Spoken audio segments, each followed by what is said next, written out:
for all the people back on Earth, the crew of Apollo 8 has a message that we would like to send to you. In the beginning, God created the heaven and the earth. And the earth was without form and void, and darkness was upon the face of the deep. And the Spirit of God moved upon the face of the waters. And God said, "Let there be light." And there was light. And God saw the light, that it was good. And God divided the light from the darkness. And God called the light day, and the darkness he called night. And the evening and the morning were the first day. In the beginning, the void, the darkness, then light, then life. And from life came man, joining the caravan for the long, slow journey through a world of discovery, invention, exploration. His marks, his milestones, stretch out through the centuries. His footsteps echo down through the corridors of time. Time, July 1969 in Florida. The footsteps, the caravan quickened. The corridors shortened as man reached outside his world into another void.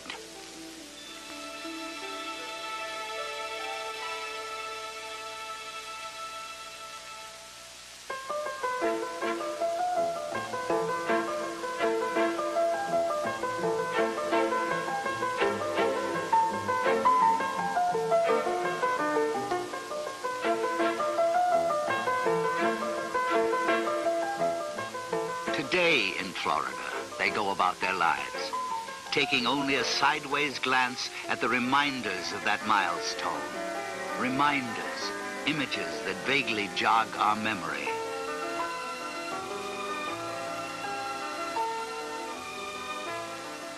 This is Apollo Saturn Launch Control, aiming toward a planned liftoff time of 32 minutes past the hour, the start of our launch window on this mission to land men on the moon.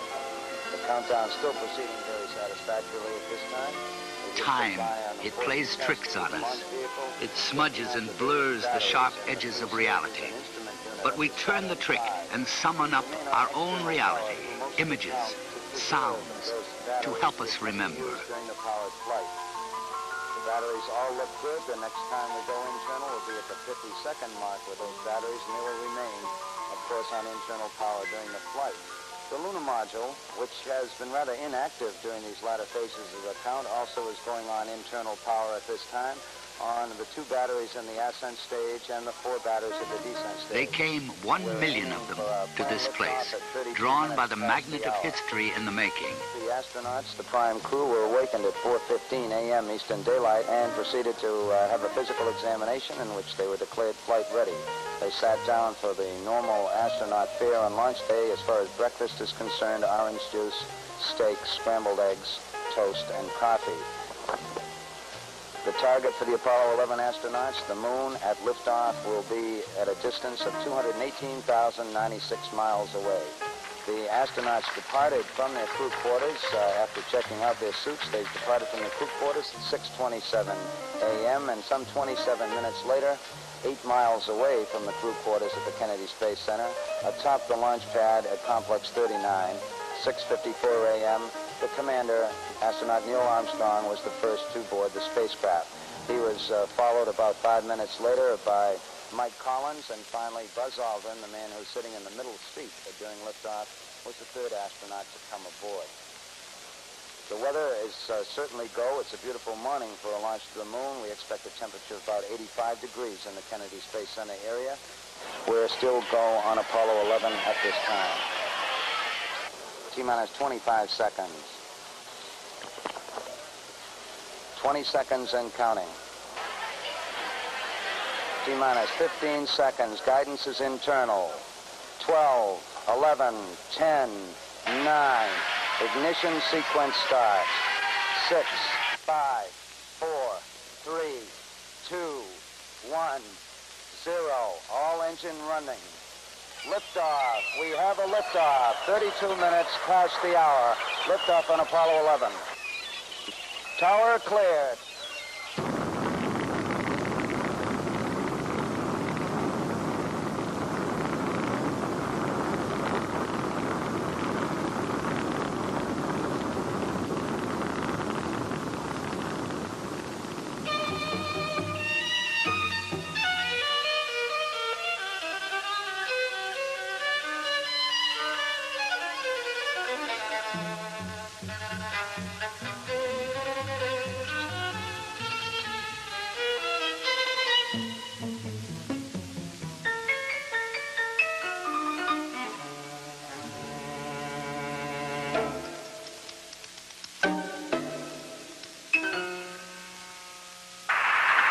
Tranquility Base here. The Eagle has landed. You got a bunch of guys about to turn blue. We're breathing again. Thanks a lot. I'm going to step off the limb now. That's one small step for man, one giant leap for mankind.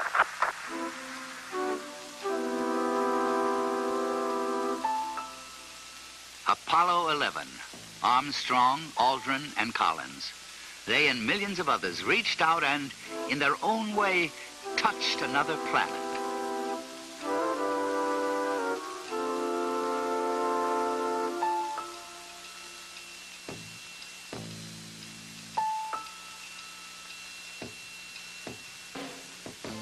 The images remind us that it happened, but not how it really was in the context of the times. George Lowe, one of the architects of the Apollo program, does remember. If you think back at the period of the 60s, they weren't very happy years in general. We had, the ever-deepening involvement in Vietnam. We had riots on the campuses, riots in Watson elsewhere, 3 terrible assassinations. A great deal of strife and turmoil in the country. And yet all of this was overcome by one single event, and that was Apollo 11. The decade ended with it. It was a fantastic adventure that I believe helped overcome all of the bad things of the decade. It represented Americans to ourselves, and particularly to the rest of the world, as we like to see ourselves and as we hope the rest of the world likes to see us.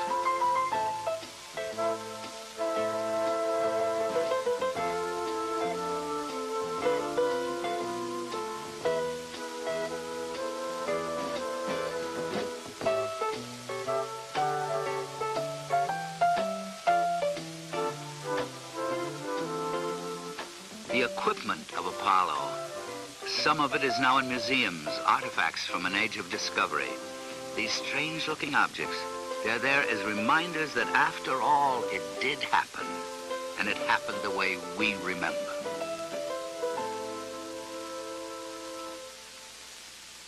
The facilities of Apollo, now silent and still. In Houston, Mission Control, the nerve center of manned flight operations. The chapters of space history, first Mercury, then Gemini, then Apollo, were written by the people who sat at these consoles. And these chapters of history came at us with breakneck speed. Christmas Eve, 1968, in the beginning, Apollo 8, the footsteps were quickening. A few months later, Apollo 9. The long years of preparation were contracting into days, hours, minutes. The first manned flight of the lunar module, the Spider. Apollo 10, the dress rehearsal for the real thing. In 5 months, 3 missions, and in the 7th month, the payoff. Then, the celebrations.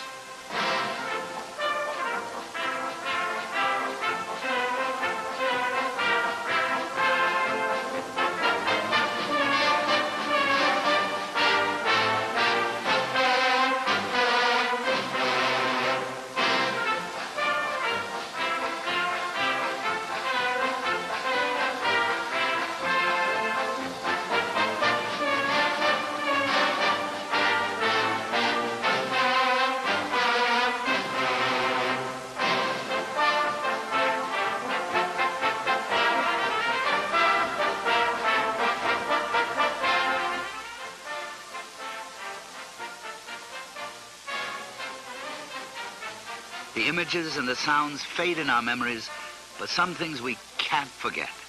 Names: Apollo 11, Armstrong, Aldrin, and Collins.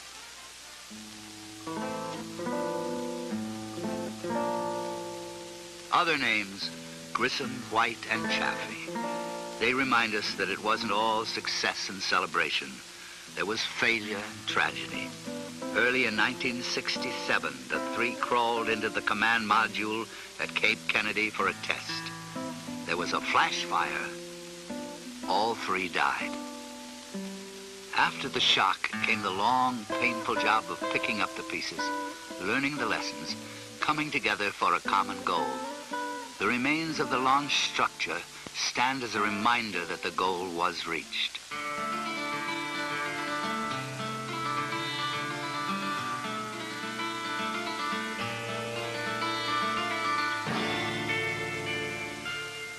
These strange shapes, what do they mean? These towers of steel, what are they? Monuments or leftovers from some earlier age of discovery? In the long history of man, in the slow journey of the caravan, what point do these mark? Historian Arthur Schlesinger, I have no doubt at all that if posterity remembers the 20th century for anything, historians 500 years from now looking at the 20th century, it will be because it will be the century when man first began to break his terrestrial bonds and began the exploration of space. So that's it?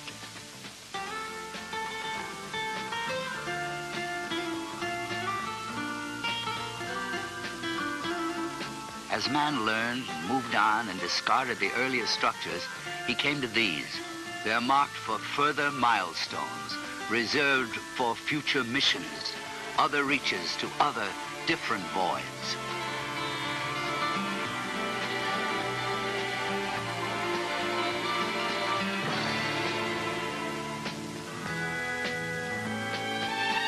Historians 5 centuries from now will mark this century, this place, and they will further note that from the void, life, man, it took eons to reach this point. But once there, the centuries and years compressed into days, hours, split seconds of exploration.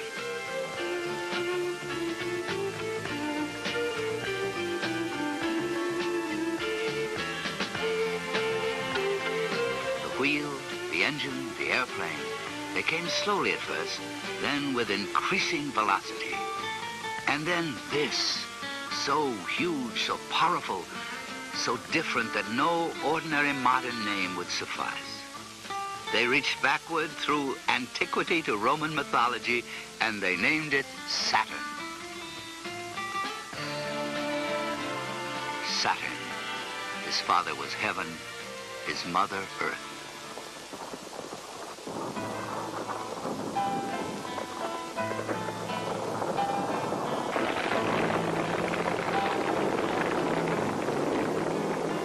Complex organization, the mammoth machines, the incredibly detailed technical knowledge, the dedication.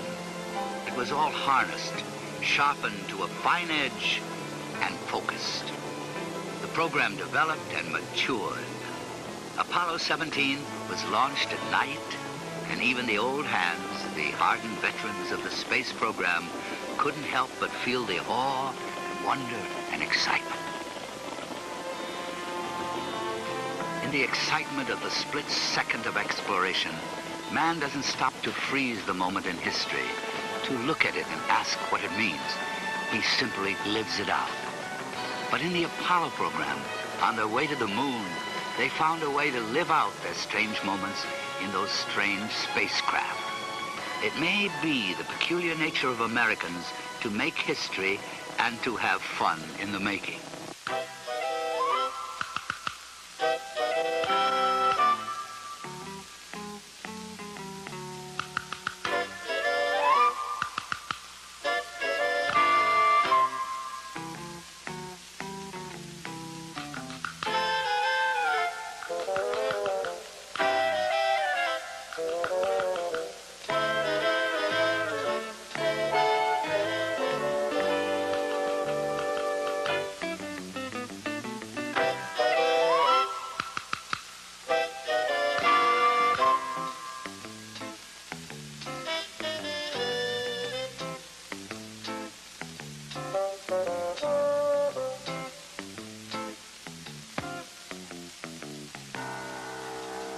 They relaxed and had fun because we, were confident of success. But the program teaches lessons. Confidence is a transitory thing. Apollo 13. Hey, Houston, we've had a problem here. Can you say again, please? Houston, we've had a problem. Stand by, 13. We're looking at it. 3 days out, barreling toward the moon, an explosion. No one would see the problem for some time, but they went to work on it. The people of Apollo coalesced into a single dedicated unit, linked themselves with their technology, and cheated tragedy. A new chapter in space history was written in Mission Control. Eugene Krantz was the flight director when the problem developed. Throughout this entire next several days, there was one dominant thought in the minds of all of the flight controllers. We teach them that between God, country, and your own capability, that you can solve any problem that may occur in flight. Throughout the entire course of Apollo 13, there was never any doubt that we'd get the crew back. So there was a very positive approach, and with this kind of approach, you can solve just about any problem that comes up. Solve any problem, country, capability, old-fashioned words during a time when some said the old-fashioned virtues were forgotten. Well, they weren't forgotten. They were translated into action, into programs which took man soaring above the surface of the moon, away from Earth, but always looking back on it.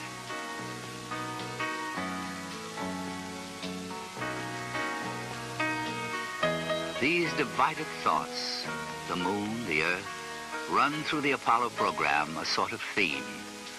They went there flying in their graceful machines, but they always thought back to where they came from.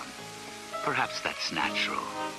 The moon is a strange place for men to be flying to.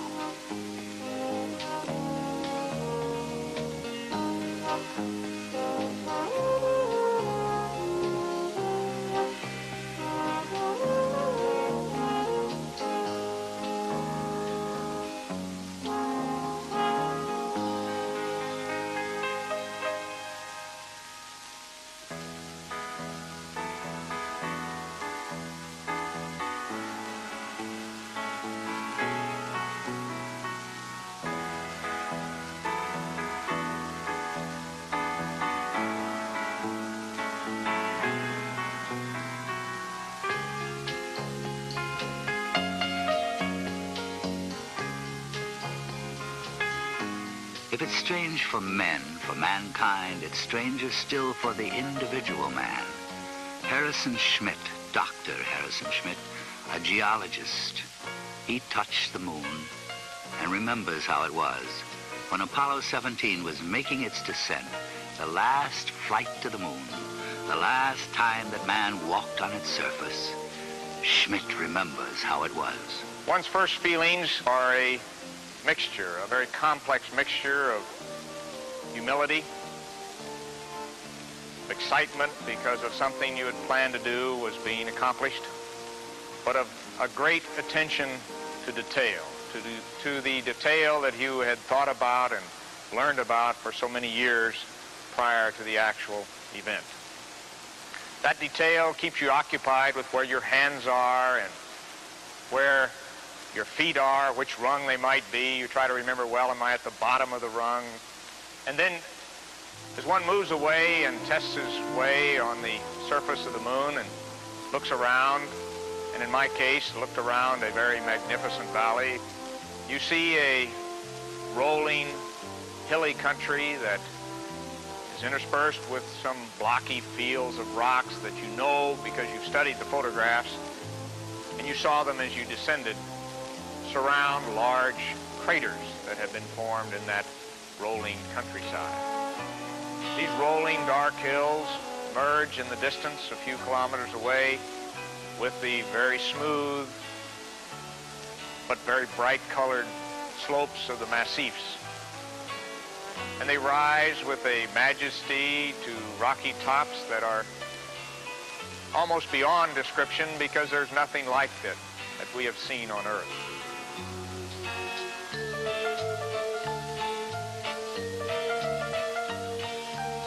The Sea of Tranquility, Hadley Rill, Taurus Littoral. They were once strange names on the map of the moon, But the men of Apollo gave reality to the names by being there and showing us the places. They explored 60 miles of its surface, and their travels took them to craters, foothills, to explore, to observe, and to sample. The hard rock proof of Apollo, enshrined in the Smithsonian Institution in Washington, D.C., 478.8 grams of microbreccia, under glass for mere earthlings to see and whisper about. Other rocks from the moon, 840 pounds, are being studied and talked about by scientists in laboratories around the world. Not only rocks, tens of thousands of photographs of those strange, exotic features of the moon. And telemetry, data on tape, facts, figures. The studies will go on for years, and the answers will come slowly, answers to questions about the moon and the solar system. The science of Apollo is not merely concerned with samples from past milestones, yesterday's missions. In a special room in Houston, men sit at consoles and command instruments on the moon to send them today's data. And they receive it today within 8 seconds of the command. Science, that's the key, and technology, and something else. In the drama of the moment, few stop to think of the essential element, the one thing that made it happen. People came to this program, government people, university people, contractor people. They brought to Apollo skills and knowledge and determination. This source of human intellectual energy was marshaled, focused, challenged. What came out of the effort was not just a very successful program, but a rich national resource of vast proportions.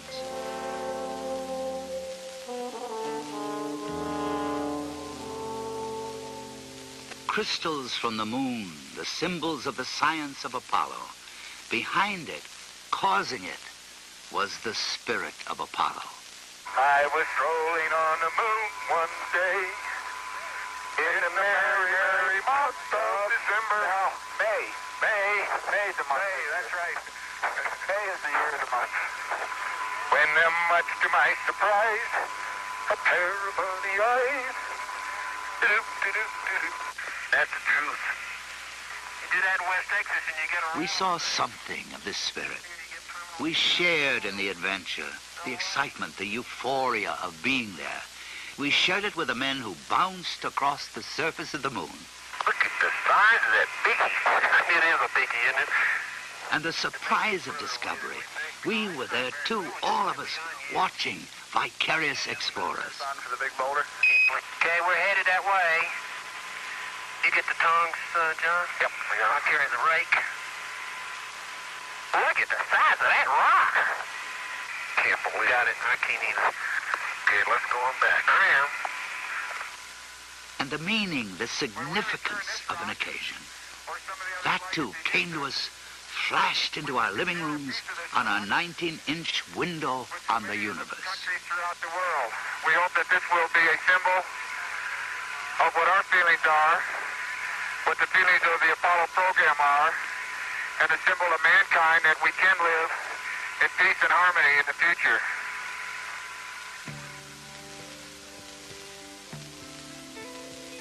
There was also pride. They put up the flag and then posed for pictures, as any visitor to a foreign place might do. The flag of each mission stood there as a reminder that we had been there, but there was the realization that in truth, it belonged to all the people. There are no boundaries on the moon.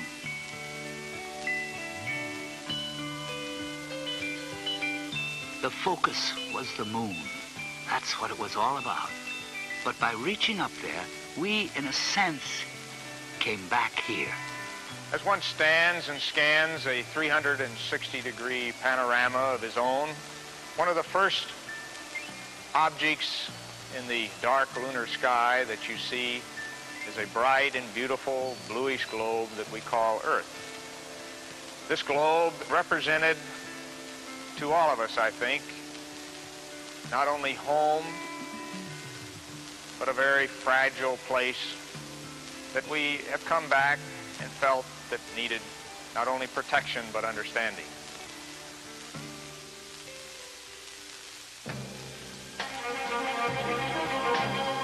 They first went there in 1969. They last left there in late 1972. Between the beginning and the conclusion, they came to feel, to dimly perceive what it was all about, to come to a perspective on the meaning of it all. Poet Archibald MacLeish has said it better than most. To see the earth as it truly is, small and blue and beautiful, in that eternal silence where it floats, is to see ourselves as riders on the earth together, brothers who know now they are truly brothers.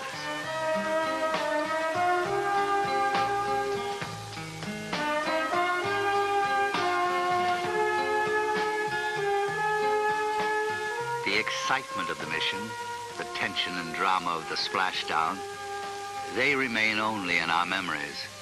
And in time, they'll be replaced in the future by other missions, other memories. The moments of Apollo may be over, but the understanding and the discovery, they go on. And the full meaning, the real meaning, may yet be in the future too. But for now, for the present, the images and the sounds provide meaning enough to each in his own way and to each in his own time.